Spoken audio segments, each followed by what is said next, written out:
Сегодняшнее временное затишье перед генеральной репетицией предстоящей премьеры «Дон Жуан», который совсем скоро увидит зритель, хотелось бы добавить еще несколько приятных событий, которые завершат этот театральный сезон в Государственном драматическом театре имени Косталя Ивановича Хитагурова. Дело в том, что совсем скоро к нам впервые едет РАМТ. Это Российский академический молодежный театр с лучшими традициями театра, который совмещает в своей деятельности самый лучший репертуар театральный, включая и зарубежных, и российских классиков.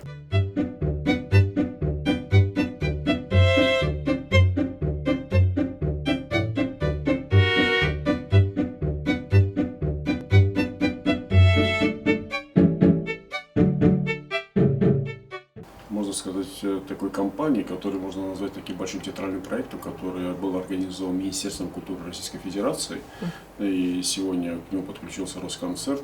Состоятся гастроли Российского академического молодежного театра, который приезжает к нам с двумя спектаклями. Это «Чехов Гала» и «Денискины рассказы».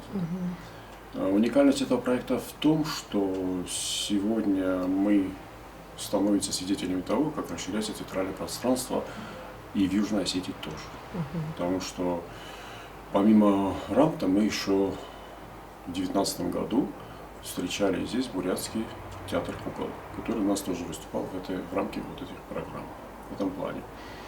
И я думаю, что вот такой исторический приезд впервые на сцене Юго-Осетинского театра будет выступать Московский театр, это говорит уже о многом, потому что для нас это очень важно, чтобы зритель имел возможность не то что сравнивать нас с московскими театрами, но и просто соприкоснуться уже с искусством московских театров, которые они показывают.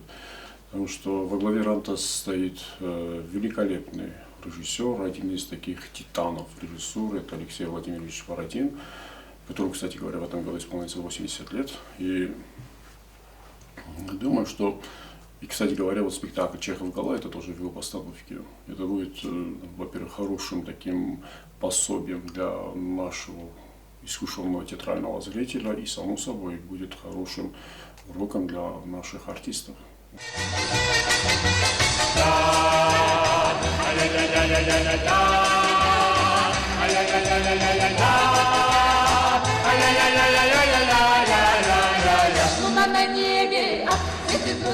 Министерство культуры Российской Федерации, согласно Всероссийскому концертно-гастрольному плану, реализует программу «Большие гастроли». Это очень интересный проект, который уже, скажем так, реализовывается не первый год, но так получилось, что первый раз в этих больших гастролях принимает участие наша республика, в частности, наш Госдрамтеатр. Более того, это знаковое событие в жизни нашей республики, поскольку большие гастроли – это все-таки программа, рассчитана на Россию и регионы России. Вот. Но и в этой программе и имеется еще зарубежное направление. В этом году именно наш театр открывает это направление. Наряду с Абхазией, по-моему? Нет, первыми, значит, мы открываем это на сцене нашего Госдрамтеатра. Значит, Российский академический молодежный театр, это театр, которому в этом году исполняется 100 лет, это театр с давними, значит, традициями. Вот, театр прославленный, где очень интересные постановки, очень интересный и артистический состав, и творческая составляющая. И вот они к нам едут во главе со своим художественным руководителем Алексеем Бородиным, привозят к нам одни из своих самых замечательных постановок. Это вечерний, значит, спектакль для взрослых, это «Чехов Гала». И в этом спектакле, значит, объединены 5 водевилей по Чехову. Это будет очень интересно, очень как говорится, нельзя никак упустить возможность увидеть у нас на нашей сцене работу столичных артистов и этой труппы замечательной, этого театра. Далее это будет 28 значит, мая, 29 мая. Ну, они покажут детский спектакль, Денискины рассказы, очень известный тоже спектакль. То есть, получается, действие для всех возрастов, для всех членов семьи, для малышей будет что посмотреть? И да, конечно, да, попытались охватить и то, и другое. Значит, приезд этого театра там с огромными декорациями, которые там 4 фуры, мне кажется, они вот задействовали, и он был бы никак невозможен без без реализации вот этой программы «Большие гастроли», в которых, значит, мы принимаем участие. Это Министерство культуры Российской Федерации и Министерство культуры нашей республики. А в плане культурного объединения это играет? Да, безусловно, это играет очень большую роль в плане интеграции, в плане, значит, объединения каких-то творческих коллективов и реализации общих каких-то проектов. Хочется добавить, что РАМТ – это не только один из лучших театральных коллективов на всем пространстве Российской Федерации, театральном пространстве, но он еще объединяет и открывает границы, объединяет тем самым национальные театры. И то, что впервые сегодня наш театр является местом прибытия этого театра, показа их лучших спектаклей из репертуара, говорит о том, что культурная интеграция и такое культурное объединение будет способствовать только плодотворной работе этих коллективов. Помимо именитых гостей с Российской Федерации, на нашей сцене пройдет совсем скоро еще премьера «Дон Жуан заговорит по-астински». Премьера спектакля на сцене Госдрамтеатра Южной Осетии уже будет 1-2 июня. Госдрамтеатр завершает работу над спектаклем «Дон Жуан» Мольера на астинском языке. Накануне состоялся предпремьерный показ спектакля. На сей раз это был не совсем обычный формат приема новой постановки. То есть, помимо худсовета театра, который просматривает спектакли, до премьеры введено новшество. Образован общественный совет, куда вошли маститые представители научной творческой интеллигенции. Все лица, даже те, которые скрыты за масками, все они замечательные. Я просто сидела и умирала от гордости, что у нас такие красивые на сцене лица. Это прекрасно. Но игра тоже была очень хорошая, прекрасная игра. Но вот смотрите, какой сложный язык вы, как Казбек, создали. Вы сделали вместе вот эти бурлеск эпохи Возрождения, карнавальное такое шоу эпохи Возрождения. В то же время пристегнули туда иезуитов, которые то ли иезуиты, то ли вообще проводники в ад. Потом, когда они облепляют Дон Жуана, типа Такадоканджистан, да? Поменяли, конечно, сюжет Дон Жуана. Ну, что сейчас скажешь против этого? Лично я видела интертекстуальный спектакль.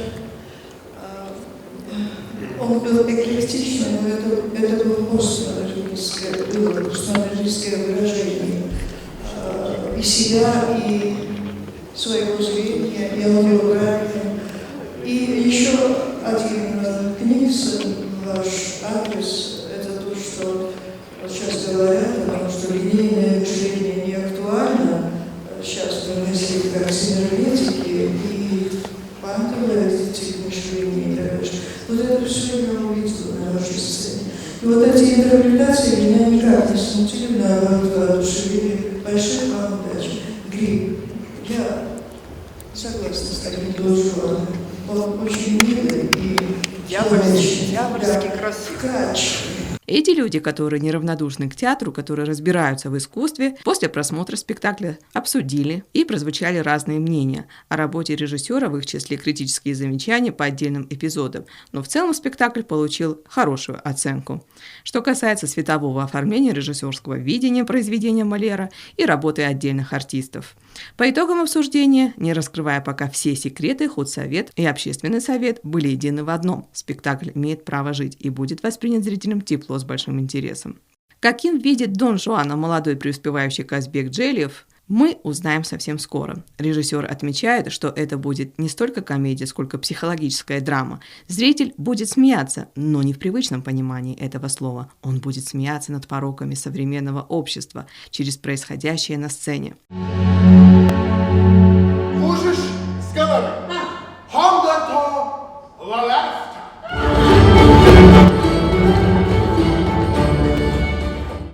Помимо этой премьеры, совсем скоро готовится еще другая большая премьера.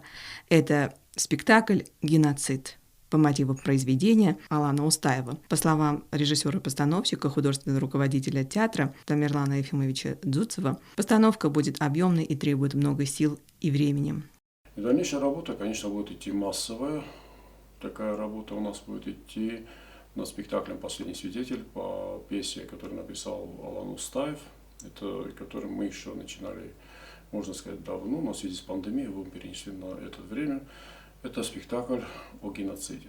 Но оригинальность этой работы только в том, чтобы показать более реалистично и более, не боюсь этого слова, натуралистично все то, что происходило тогда. Одним словом, работа в театре кипит. Начиная с гардеробной, заканчивая костюмными цехами, везде идет полноценная творческая работа. По словам директора театра Мадины Валиевой, планов много, и воплощение их будет совсем скоро. Главное не терять вдохновения. Ну а мы же им пожелаем действительно вдохновения и успешных новых идей и постановок. Ну что ж, у меня на этом все.